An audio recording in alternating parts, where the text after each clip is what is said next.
It's been over a month now since Boris Johnson declared the end of lockdown, and we got Lily's birthday coming up this weekend, so we packed a big bottle of hand sanitizer and practiced putting on our face mask because we're going for an adventure in Wiltshire. Or more specifically, we're going to stay in Bradford-On-Avon, which is only about an hour and a half away from Bournemouth, so we've gone ahead and added in some extra stops to visit along the way. And first up, we've got a 30-minute drive to a secluded spot just south of Salisbury called Pepperbox Hill. Here you'll find an old folly tower built in 1606 that overlooks a beautiful view of a purple field, making it the ideal dogging spot, but we don't have time for that as we're off to Stonehenge listening to the Eurovision movie soundtrack as we go. And when you visit Stonehenge, you can pay £5 to use their car park over here, or you can park absolutely free on the residential streets just up here. It's then just a short walk through some lovely fields to the entrance, where again you can pay £21 to go for a full tour, or just to the left is a free public path if you just want a quick view of the stones. And if you're lucky, you may even spot one of the local hippies out enjoying their daily wake and bake. Now it's time for us to head west with a 30-minute drive over to Stourhead, which is this massive National Trust estate based around the source of the River Stour that flows all the way back down to Bournemouth. And I brought a secret picnic with me, so we went into the grounds and laughed at the name of the Spread Eagle Inn on our way before finding a cute spot to set up the picnic in front of Stourhead House. And I gave Lily her first birthday presents of the weekend from my mum. Inside the hamper, my mum got Lily some strawberries and scones, clotted cream, some replacement heads for her toothbrush, chocolate Florentines, a candle, a diffuser, Percy Pigs, and a bottle of champagne. We enjoyed the consumables and then continued of our tour of the grounds, spotting lots of hidden views and random old buildings before we found this secret grotto tucked away at the back of the river with a small cubbyhole you can sit in to get that perfect Instagram shot. And on the final leg of our road trip, we arrived at where we'd be staying for the next 3 nights. Here, let me show you around. Welcome to Widbrook Barns Luxury Accommodation, where rooms are given names from kids' books instead of numbers, like Famous 5, Swallows and Amazons, The Lion, The Witch, and obviously Secret 7. Lily and I have rented a hidden glamping spot right at the back of their property with a gypsy wagon called Harriet, our own undercover barbecue area, and a shepherd's hut called Dick. Coincidentally, the owner was also called Dick, and I thought I spotted a third Dick on the side of this shepherd's hut, but I was disappointed to see it actually says Duck. Back at the main site is our own private bathroom across a small field where you'll often see cute little bunny rabbits running away in fear for their lives. And in the bathroom is one of the most important things for any campsite: high water pressure. When you arrive, Dick will set you up with your own private spot right outside the tuck barn for breakfast, where they serve the best halloumi I've ever seen in my life. Having dropped off our bags, we then went into Bradford-On-Avon to grab a traditional fish and chips to eat down by the river before heading back to the campsite for a glass of bubbles and a game of Uno Stacco.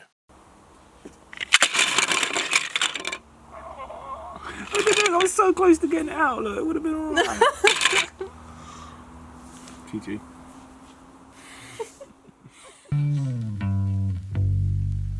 Alright, day 2, the sun's out, and we're going on more adventures. Here's a quick view of our route for the day while we explore 4 locations in and around the county. But first we've got to get breakfast, and the restaurant's introduced these strict new COVID rules and a one-way system that we've got to follow to our table outside in the sun, so Lily can have herself a nice frothy coffee and a big old stack of pancakes with eggs, bacon, and lots of maple syrup. After breakfast we went exploring the streets of Bradford-On-Avon and found these cute souvenir shops so I could buy something to bring home for my mum. And while we were there, the shop assistant showed us some good spots to check out on the map, so we carried on exploring and came across this bougie golden postbox, an adorable little cheese shop, and lots of little alleyways we could sneak up in search of hidden Instagram spots. And now it's time for us to drive 20 minutes over to Bath. And we started walking around exploring the city, and it felt really weird being around so many people after months of isolation, but we kept our face masks on and just kept exploring until we found this little alleyway filled with cute stores selling all sorts of stuff for kids, like sweets, chocolate, fudge, ice cream, and cigarettes. Resuming with our tour of Bath, we also came across this cute indoor market and this random water feature, but our favourite spot of the day was a retro store called the Yellow Shop with their old school arcade doormats and a boombox pumping out Tribe Called Quest, where Lily was able to pick up some classic Levi denim shorts. But now we're heading to our next spot of Castle Combe, or should I say we're driving to the car park of Castle Combe, which is up this long road where you've got to navigate around groups of tourists. But we eventually made it and started wandering back down to the main town of Castle Combe, which is this adorable little village buried into the countryside where neighbours leave out all sorts of sweet treats for guests, so you can grab yourself a piece of cake and just pop the money through their letterbox. We then walked a short distance to the end of town and sat down by what I presume used to be a river before grabbing ourselves a quiche from the local cafe and finding a quiet spot away from all the people so we could remove our masks and eat it. We started walking back to the car and decided, you know what, we'll go through the woods off the beaten track, but without any cell reception we soon questioned whether we were going the right way. We didn't let that stop us from having some fun. We even found a field full of cows, which are my favourite animals because they're both adorable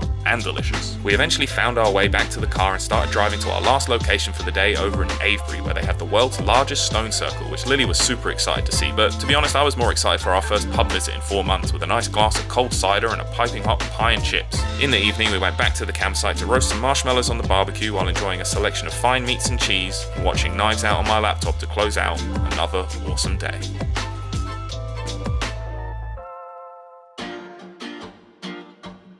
It's another beautiful day in Wiltshire today, and it's actually Lily's birthday, so we started by placing our orders for breakfast at the Tuck Barn, and that's when Dick decided to surprise Lily with some waffles, strawberries, and a mushroom. Happy birthday to you. Don't eat the mushroom.